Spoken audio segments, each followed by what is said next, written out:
vision, watch investors collide. Hey, everybody. Welcome to another episode of Fundraising, where we interview top early stage investors and ask them all the questions that you, as a first time fundraising founder, want to know about the fundraising process.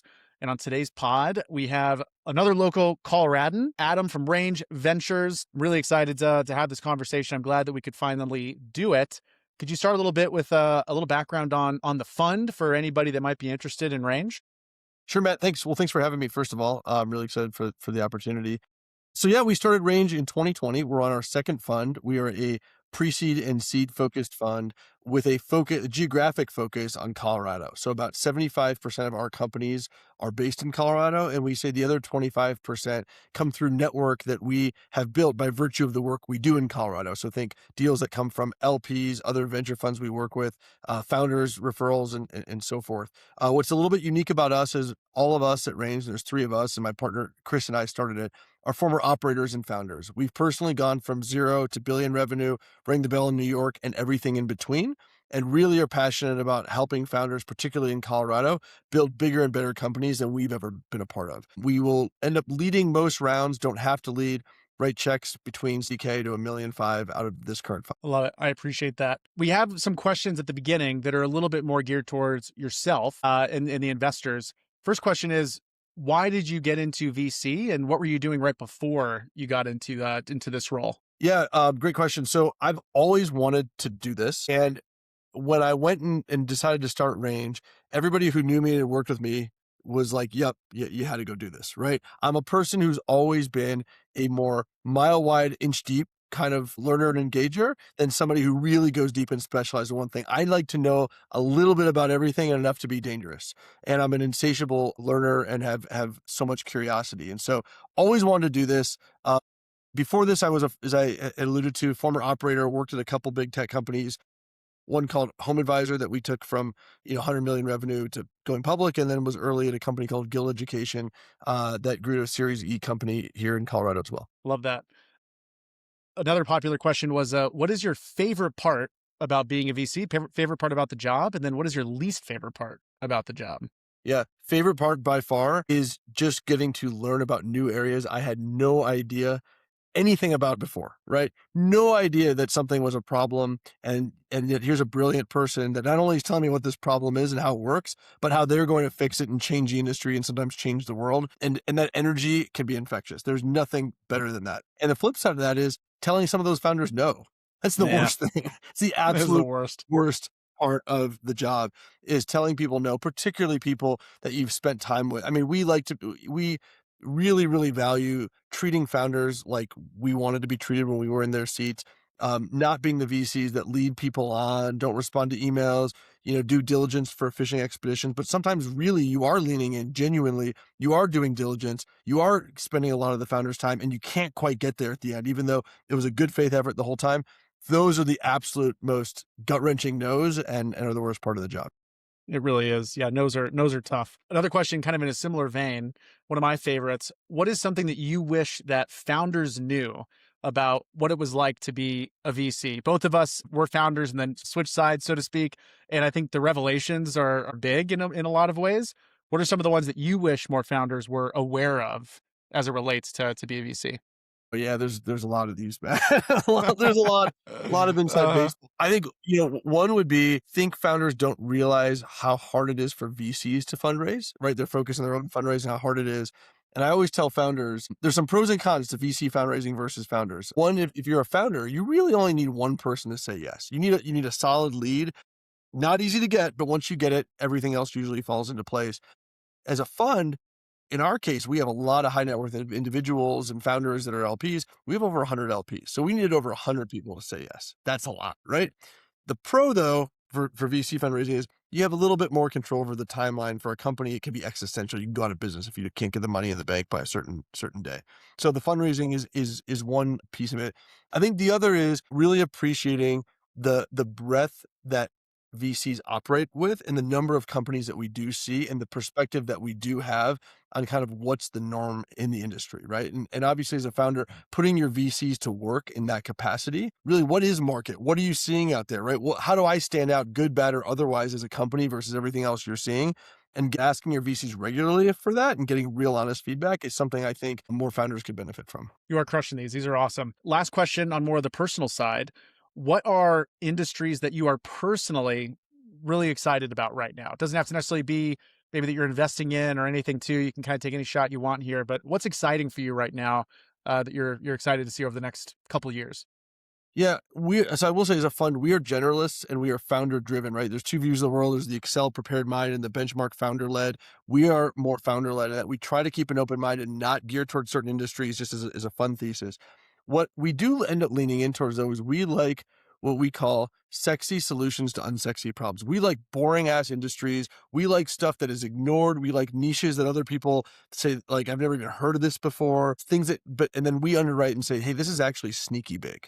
Right. This is actually sneaky big. That's the stuff that we really, gravitate towards. I'll give you an example. We have a company in Fund 2, local company in Colorado. I love the founder. The company's called Boltwise. It's AI for nuts and bolts and fasteners. Right. Really huge area you've never heard of. It turns out at an industrial scale, right? When you and I, if you're a homeowner, you go to Ace Hardware, you've got that one nut or bolt and screw, and you're like, I got to go match this up, or what do I do? Turns out that same thing happens at an industrial scale times 1,000 in terms of the number of possible SKUs of nuts and bolts. This guy is using AI to go really bring some transformative change to that industry. That's just one example. We are really attracted to things like that. See, it's conversations like this, though, that make us really bad at parties where other people aren't VCs. Because this is a good example of like a kid pickup when people are like, what's interesting right now? And I'll rattle on about something like that. But before I finish, they've walked away. So it is what it is. Okay. That sounds right. The stuff that we're interested in is much more esoteric like that versus talk to somebody else. Well, are you investing in the latest energy drink? I got an energy drink. Totally. My buddy is. Exactly right. Well, that's the worst. The reason I never tell anybody that I'm a VC, I just say I'm in like finance or something, which no one ever asks any questions about. Because you're exactly right. If you say that you're an investor, you'll start getting all kinds of like, oh man, my mom is starting this like bag making company out of her house, and it's very different game. All right, so there's 3 phases that I like to think about when I talk to founders about the fundraising process. There is the first phase of getting in the room. A lot of people listening to this, a lot of people that go to VC Sheet, they're first-time fundraising founders. So they don't have the network necessarily. Maybe they have some friends that have raised capital. Maybe it's a little bit there. But for a lot of times, these are folks that are going from nothing to trying to get a meeting with an investor and raise capital for the first time. So that's the first step. Second step, you crush that meeting, or you crush the pre-process. How do you get into the meeting and then crush the meeting so that you can continue to have a second meeting? And then ultimately, third phase, pushing it over the finish line, closing the round. And then after, we'll talk a little bit about maybe some of the things that founders should know about what happens after you raise your round. But kicking off the get in the room process here, when you're talking to founders or for founders that are listening, what is something that you would recommend that they do when they're trying to build that first like list? A lot of founders, what they'll do is they'll do some research and they'll build a backlog of, 20, 30, 50, 100 VCs that they want to reach out to. Is there any advice that you would give on what they should index on when building that list? It's a great question. I think it depends on how networked that founder is, right? The more networked, obviously, in the world, the better, because the best targets are going to be people that you're able to get warm intros to and have a personal reference and someone saying, hey, I know this person. They're really solid. I've heard great things about them. It's obviously going to be at the top of the list. I think, if you don't have that and you can't ask somebody, like you have a couple people in there and ask them who they know and kind of that general networking game, if you're doing it cold, I think looking for somebody who's got some presumed affinity for what you're doing. So it could be geographic. VC, if you're in Colorado, right, there's a few of us that are geographically focused. If you're in e-commerce, I know some e-commerce focused funds, right? There's funds that specialize in industry. So that's where I would go on that dynamic. I will say just on that, I got to say about a few things not to do, right? So yeah, please don't go hire an investment banker to go send your deck out. Worst. It pains me when I see those in my inbox. Somebody spent money on this and I'm just going to, me and every other VC just hits delete, right? Part of this is, the founders express frustration of, it's too hard. I can't network into any VCs. I don't know anybody. First of all, we all try to be found. Look, we do look at least, open the email of every inbound email, cold email we get. But also part of the ability of being scrappy and finding your way to network into VCs is how you're also going to network into customers and how you're also going to network into talent that you want to go recruit ultimately. And so it's a little bit of a test to show that you can find your way into the intros you want to get. That's 100% right. Yeah, there's no excuse. Ultimately, it is hard. That's why we call this fundraising, because it's actually not very fun. But you got to do it, and it's a grind. But I love what you said about indexing on trying to find the funds or the investors that are genuinely interested in either part of your business, the sector, geography, like you mentioned. There's some similarities that you can find that'll certainly pique their interest. The one thing that we see a lot, obviously, are pitch decks. And there's a lot of questions on pitch decks, on how founders can create that pitch deck that stands out.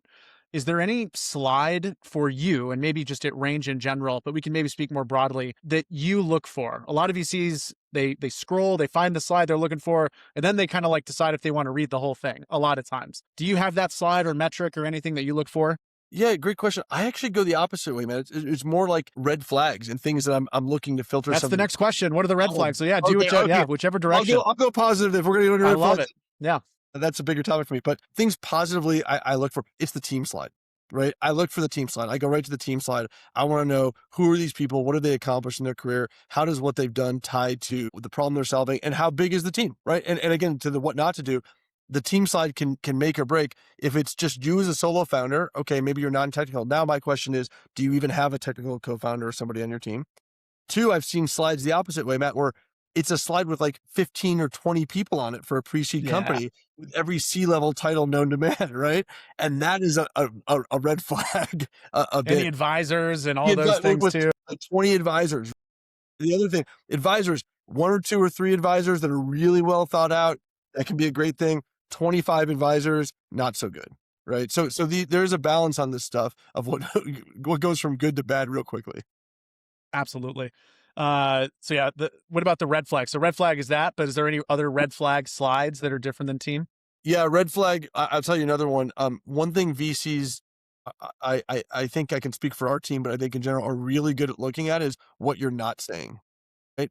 So if you're a company and you have been around for a while and you show that you have customers and you don't show your revenue, which just happened with a company we saw today, my assumption is your revenue sucks, right? If there's basic things that you're not showing, you are better off showing numbers that are not good and framing it in the most positive way you possibly can, even though you know it's maybe not your strong suit, versus hiding them because VCs will assume the worst. Yep, that's exactly right. One of the things that we're trying to build right now is a resource where you can get feedback on how you can improve your pitch. And almost all of it is built on identifying things that founders are leaving off, which is the most common mistake. It's not, they don't say too much, although sometimes that can hurt, but it's that they don't say the specific things that VCs are looking for. So that's definitely a big one. I would say also, maybe to generalize that more, and this is one tip I give people, is think about what every company has 1 or 2 things that the majority of investors are going to probe on, or going to not like, or going to object to, right?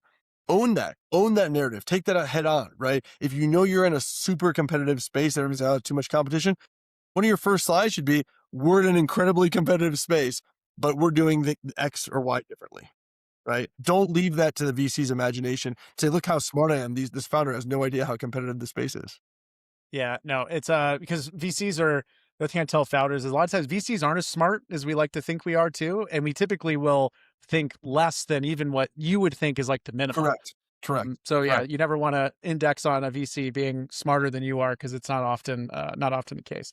Not, for us too, it's different. We're smarter than the average VC, but no, that's part of this job, is we get to work with people way smarter than we are. It's so true. We get to, Larson, who I work with at Harpoon, says that one of his favorite things is that he gets to be the dumbest person in the room a lot and ask the dumb questions and all that. And I think that's an incredible way to look at it, because if you can do that humbly and show your curiosity, it's a good place to be. So I agree.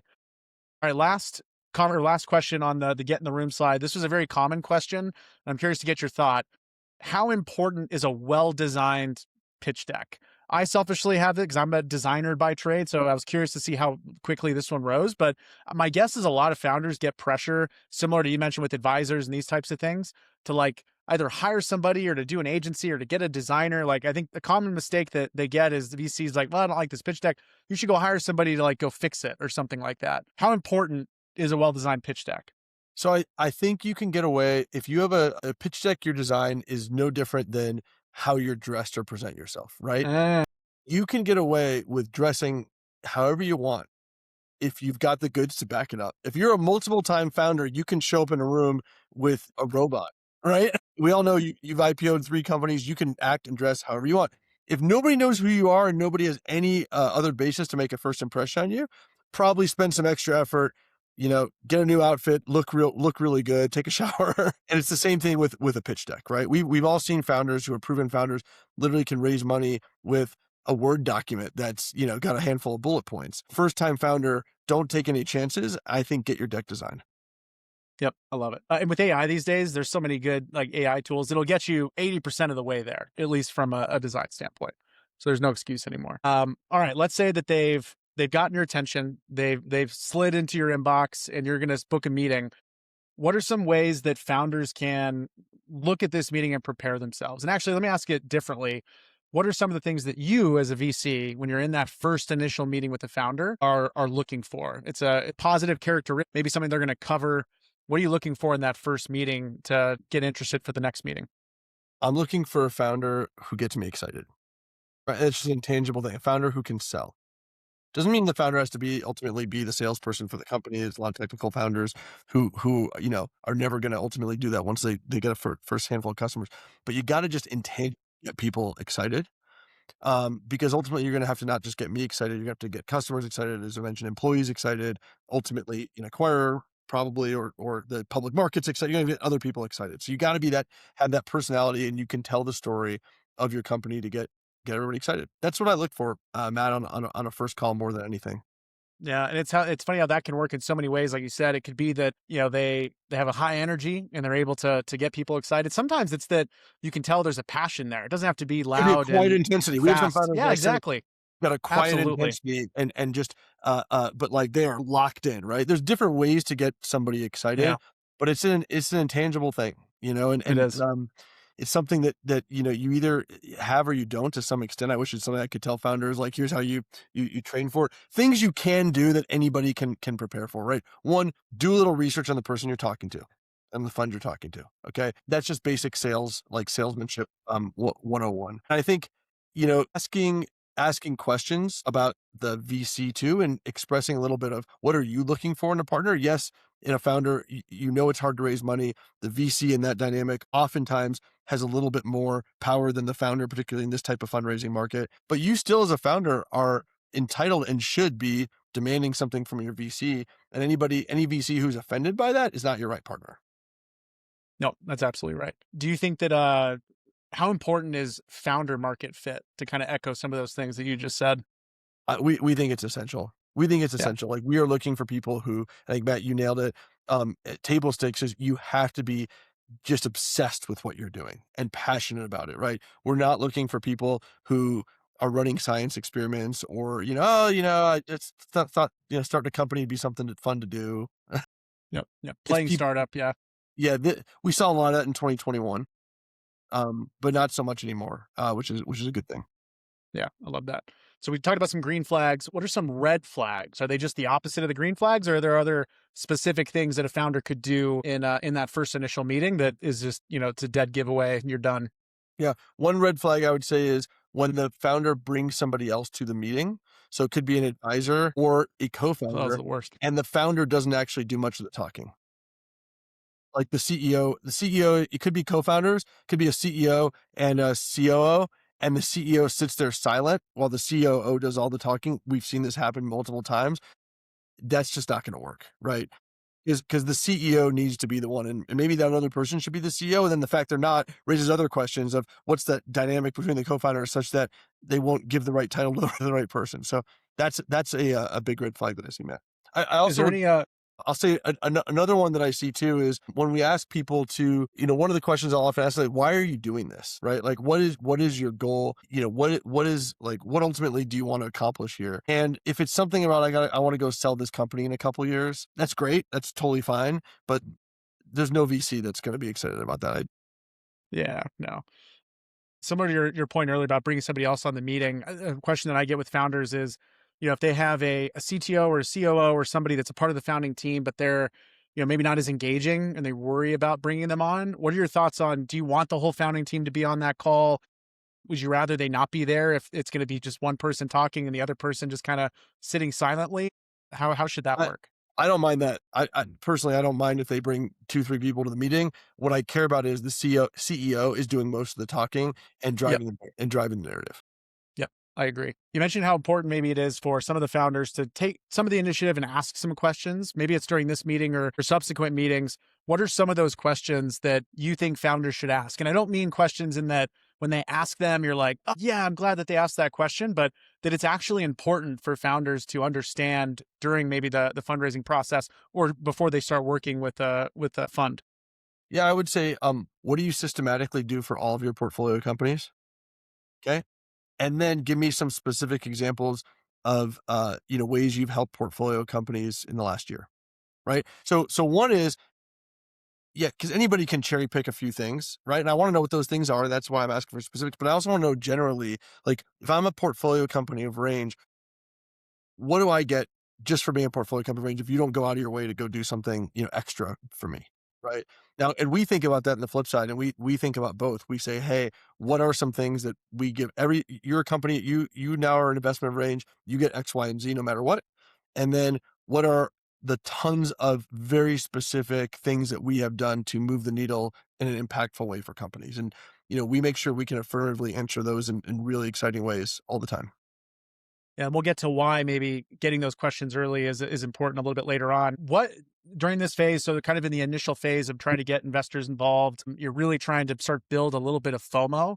Is there a common mistake that you see founders kind of during this phase? And maybe actually we'll bleed this into the next phase a little bit, which is that let's say you've had a bunch of initial meetings, you have some VCs that are kind of circling a little bit, diligence processes are starting. What does that process look like for founders? Can you shed a little bit light? Maybe what does your diligence process look like? And then we'll get into maybe some of the mistakes that could happen during that phase. Sure. What I would say is just to take one quick step back, Mike, and I wrote a blog post about this that I cite a lot because I just think it's so important, is how a founder and how a VC show up during that whole fundraising process is how you should expect them to show up as a partner for the next 10 years, right? So true. So if somebody is super slow, doesn't write you back half the time in the diligence process, that will be how they will be, right? If somebody's on it, they're quick, and that's what we look for in founders. We talk about this all the time. Hey, really like this founder, really like the company, but we asked them for something and we haven't heard anything for 4 days. That is like red high alert flag, right? So, and it should be for you too as a founder if you're asking the VC and you don't hear from them for a while, right? And oh, sorry, I was traveling for the last week. No excuse, right? This is their Yeah. job. This is their Doesn't job. get better. Yeah. Yeah. If they can't, if they don't prioritize your company to get back to you while they're traveling for a week and didn't let you know, like that's going to be incredibly annoying when you're trying to close a massive acquisition and you need their sign off and they just can't get back to you in the future. So So that's my true. number one thing. Yeah. I love that. What does your diligence process look like? If you're, yeah, maybe for you specifically, but then broadly, we could talk about maybe what other funds are kind of looking for. Because a lot of founders don't even make it to the diligence process. Right. What can they expect when they get there? Yeah. So again, we try to act how we wanted and we liked when investors acted on our side of the table, which is don't ask for anything that's not necessary and particularly be thoughtful about the things that are going to take me as a founder extra time. So we want to see a data room, right? Should have your model in it, should have any big contracts that you have signed or referencing, should have, your if you have previous financing docs and the kind of basic stuff there. We also, if you have customers, we're going to want to talk to a couple customers. And we're going to want if not your pitch deck, some sales collateral that we can go send to prospective customers. This is actually something that I think a lot of founders don't take enough advantage of, is you should hopefully get a bunch of customer intros out of your VC process. We have made customer intros for people that we've invested in and ones we haven't invested in, right? Yeah. But we want to know not just what your existing customers say, but potential prospect customers, what are they saying as well? We're also going to go do some personal back channel references if we can find them. And if we can't, we'll ask for a couple personal references yourself. That would be more towards the end of the process. Yeah. So one of the things you mentioned earlier, which I think is important, is asking some of these questions, really getting to know some of these VCs before you get into what sometimes is, I think, the most stressful part about fundraising. It's a good problem to have. And a lot of founders will be like, oh, I can't wait to have that problem. But if you are at a point where you are oversubscribed or borderline oversubscribed and you're trying to figure out who to let in and who you're going to keep off, it's really stressful, especially if you're a first time fundraising, because VCs can be aggressive. They've done this before. They've done this 100 times, maybe 1,000 times. This is your first time. So they're going to know all these little tips and tricks to get under your cap table and all these things. What's some advice that you can give to the founders that might find themselves in this position and picking maybe the right VCs to put on that cap table? Yeah, great question. Well, there's a few answers to that. One is I just got to reiterate the thing I said before, which is a lot of times, 'cause I've seen this bad, where somebody is not such a great actor, they're slow, they're not responsive to the diligence process. Now the round is closed and Yep. they're your best friend and they're talking to you all the The time. Like, worst. Yeah. forget that person, right? Yeah. They are how they showed up the whole time. Okay. That you can bank on that. And they'll throw out all the excuses like this person was traveling, this person was Exactly. sick, and all these things. Yeah. Exactly. Don't buy any of them. Okay. Don't buy any of them. Other than that though, listen, it's going to be based on the same way that we're going to evaluate a founder or employee. You should go do back channel references to the extent you can. Go talk to other portfolio companies, talk to other investors. Other investors oftentimes know who's good and who's not. I think that's something I've learned as a VC is I like to say this in my experience, 20% of VCs are really helpful and valuable. 20% are actually like a huge drag and big problem to your company. But 60% do no harm, right? They're nice, they're money, they'll try to help you every once in a while, but they're not going to go above and beyond. But other VCs will often know that, They right? And will. other people in the community as well. Yeah, the founder one is a big one. I get a lot of feedback from founders. They're like, well, I tried talking to the founder and they didn't want to do that. And I'm like, well, when did you ask them? And it's like, oh, it was like early on in the process. I still get these. I haven't been a founder for years. I still get, Natty Zola will be like, hey, I saw Natty invested in you. Could you make an introduction X, Y, and Z? I will never really answer those. I have a default template that's like, no, sorry, blah, blah, blah. You can submit, whatever, go reach out to them directly. Those most founders aren't willing to do. What I do and am willing to do is if a founder reaches out and says, hey, we're on the finish line. We got a term sheet from, Natty or from Range and they invested in you. Can you give a quick thumbs up, thumbs down? Am I making the right choice here? 9 out of 10 times, 8 out of 10 times, I think founders will reply to those I because they agree. do genuinely care. We don't have the time to answer 100 emails about introducing you to investors that we have. But if you're on the finish line and it's a thumbs up, thumbs down, you'll get some good feedback. I completely agree. Completely agree. And I think founders, again, I don't think oftentimes because fundraising is difficult, right? Often feel as emboldened to go really check their VCs in the way that they should. And all we have as VCs, all we have is our reputation. So we protect it, big time. Is there a mistake that you see founders make during that selection process, or commonly maybe they pick the wrong VC because of they index on certain things or anything like that? Great. That's a really great question. Yeah, I think oftentimes they'll pick the wrong VC based on the name of the fund versus the person's role in the Yeah, fund. the logo. Yeah. Yeah, logo. So I think a big mistake I've seen at Seed, again, I'm biased in saying this, but I genuinely believe this, Matt, and can give you a zillion examples now, right? Taking money from a big name multi-stage fund at Seed, or even sometimes at Series A, is not the best thing to do. Okay. I have seen a lot of times at multi-stage funds, they have partners who really are employees of the fund. And it's very different than a person who's a partner that has effectively their name on the door or started the fund like we do. And I heard a founder say this in a really great way, which is you want an investor who has career risk in the same way that you do, right? Chris and I started Range. Range is us. If your company does not succeed, Range is no more, right? Yeah. I'm not just going to go quit and go take another job somewhere else. It's totally different. And so a lot of times at these bigger name funds, people really get enamored with the brand, and the actual partner who's going to be working with you is a junior person, maybe. One, they don't have that much experience. Two, they don't even have that much influence or sway within the firm itself. So you're not going to get any of the largesse that firm even brings to bear, and it ends up not being a great decision. Yep. I think that's going to be a common answer for sure. All right. Let's say they've gone through the process. They've closed their round. Champagne's popping. Everything is good. What should founders think about the relationship they have? And maybe starting with Range, what is that relationship expectation that you set going forward after the round's closed?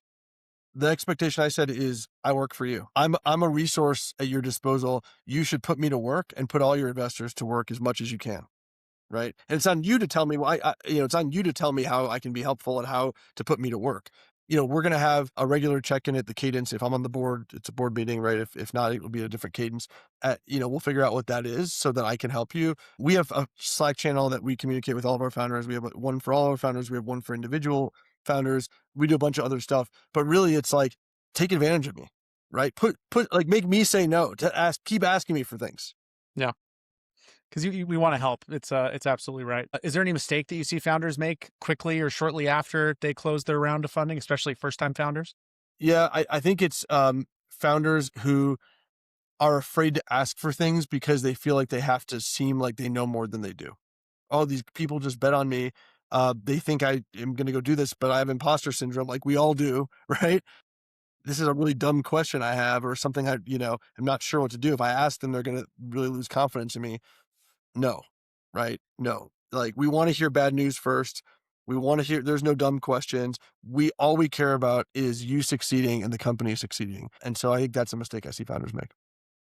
It's a good answer. If you've been in the game long enough, and even then, certainly in our founding careers as well, we've seen a lot of startups fail and not make it. Most startups fail. It's more than the average. What is one of the common reasons that you see that for some of these founders listening can start to think about and maybe avoid long term? But what are those common reasons that you see a lot of companies fail? Yeah, I think it's been well said that companies actually die more often from indigestion than starvation. And so even though it feels so tough, I want to go raise money, be careful what you wish for, because we've all seen a ton of companies, particularly in the last cycle, that they were put out of business because they raised too much money and they got undisciplined in their spending. There is not one founder I've ever met who, even with best intentions, when they take on money, says, I'm just going to put this in the bank, I'm going to stay lean and frugal, doesn't change how they spend money. And so, yeah, I think that is something just to stay lean and, only raise the money that you actually need to raise. Yep. That's a good answer. Any last parting wisdom across the entire fundraising process that you want founders to know that maybe I didn't ask today? You said it, Matt, but I just read it again. And it sounds like this is the ethos of your podcast. This is supposed to be hard. Mm-hmm. This is supposed to be hard. You've got to you've got to run the gauntlet. I've had founders come up to me before and say, hey, can you help me find a technical co-founder? Right. And I'm like, well, if I meet somebody, but that's kind of one of the things you have to go do. Right. You've got to go, that's freaking hard, but you've got to go find the co-founder to complement your skill set. You've got to go get those warm intros. You've got to go get those initial customers. I don't know how. I can't do that for you, and I don't know how. In fact, again, to your point, Matt, we're looking to back people who are more intelligent and more capable and more scrappy and more every superlative than we are. That's hard. I tell founders too, I wouldn't back me. I would not invest. I mean it. I would not invest in me. I am way too rational. I'm the person who sell in 2 or 3 years, right? I'm not going to go take the moonshot myself. Like, I admire the hell out of people who do it, but it's not me. We're looking for outliers who go through hard stuff. Yep, it's absolutely right. I back you. You should back yourself. I know you would. You could back me for a 5-10xer for sure. Yeah. Okay.